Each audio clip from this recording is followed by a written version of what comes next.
Hey YouTube, this is Nathendo145 bringing you another collecting tip video. This is collecting tip number 14 called Build a Knowledge Base. So to build a knowledge base means that, well, first of all, you need to be aware of what's in your collection. So as you can see, I have a ton of games here all the way so that it fills, or every shelf that I have games is just filled with games. These top three shelves. And the knowledge you want to have when I say build a knowledge base is you need to know how much they're worth. You need to know how many games you have. And my suggestion for that, to make sure you know all of that stuff, is to keep a database. I keep a database on my computer, which I probably have mentioned in previous videos. And I've never really showed it before on this channel, so that's why I'm going to also take the time in this video to show you it now so that you get the idea of how to build a knowledge base. So like, my database is really what my knowledge base is, essentially. So this video, you can also call it how to keep a database. So I'm not using Excel here because I would have had to pay money for that, and I don't really want to. I'm using Google Sheets since you can lay out a database pretty much the same. The only downside compared to Excel is that you have to type it all yourself pretty much. Like, you have to do the adding and stuff once you get more costs and all that stuff. But I don't really have an issue with that. So what I have here is for the game, what the game is, obviously. What, meaning like, how did I get the game? Which I probably could rename it at some point. So CIB is pretty much all of them. I get all of my games complete in boxes, you can see. And sometimes I write CIB no manual because there's games that I have that don't come with a manual. Then the cost bought for is where I show the cost of how much I paid for the games. Date, release date, I just put that in there for fun. Bonuses, if they have anything with them. When I bought the games. So I make sure I remember when I bought them. And then if they are rare / valuable. So like common, the majority of the games I have are common. I don't really have any rare games really, but I do have some games that are common but valuable, obviously. And that does go for most of the Zelda games that I have. So first I have it sectionized, I'll say, by system. And then for the games here, I have them listed alphabetically, like how you would see them on my shelf. So I'm going to scroll down, and as you can see, my DS games. And at the bottom here, I have the total of games for the system, the total of CIBs / no manual games, the total cost, and that's pretty much it for that. And maybe at the end for this, maybe I can like say how many games I have that are common and games that I have that are valuable and such. That could probably be a good idea to add on to the bottom part here.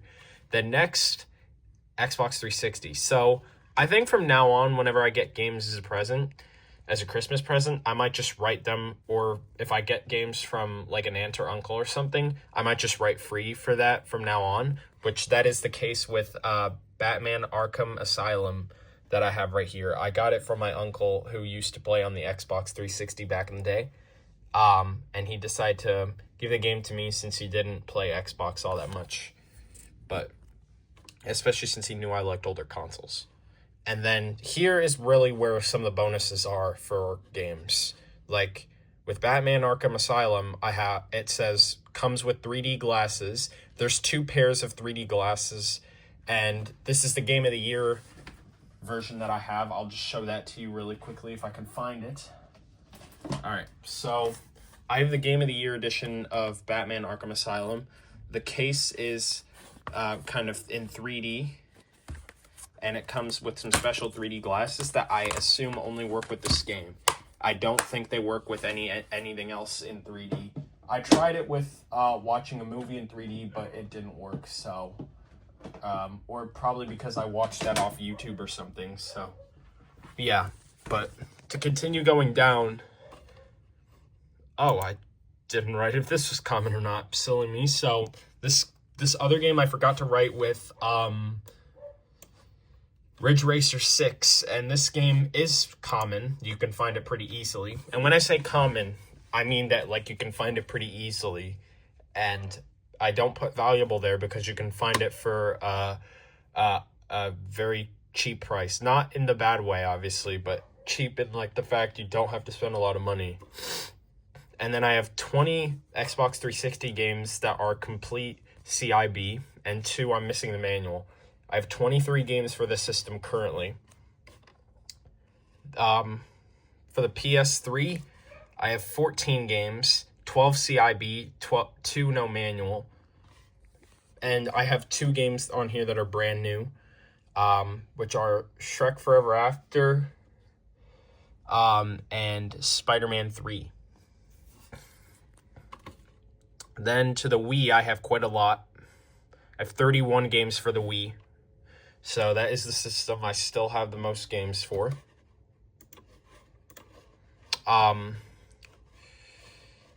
With Zelda Skyward Sword, comes with music CD, obviously. With Link's Crossbow Training comes with Wii Zapper, even though I got that separately, however. But I'll just say that because it comes packaged with the Wii Zapper. Mario and Sonic at the Olympic Games, I got it brand new. And then, Super Mario All-Stars Limited Edition came with a music CD as well.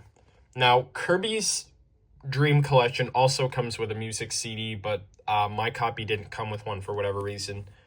But I got it used, so it makes sense. And with Wii Sports Resort, it came with Wii Motion Plus, obviously. And then onto the 3DS. A few games here, I got them like brand new from Target when I first got 3DS, because 3DS was still on sale at that point.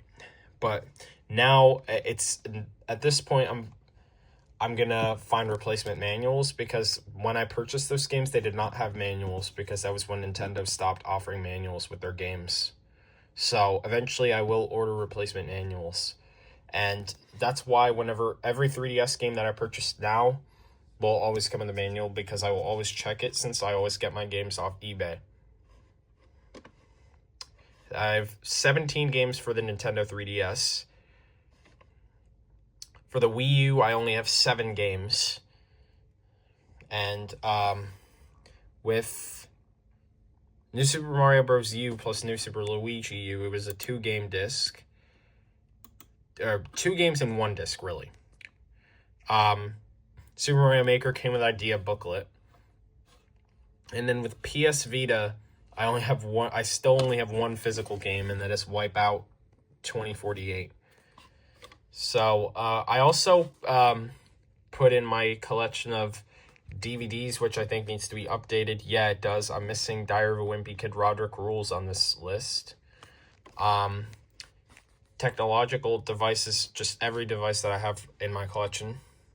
So, that's my database. So, if you are going to have a collection, especially particularly a video game collection, it's best that you keep a database if you're really into collecting. I think it'd be fun to make a database so that you can remember the cost of every single game that you have.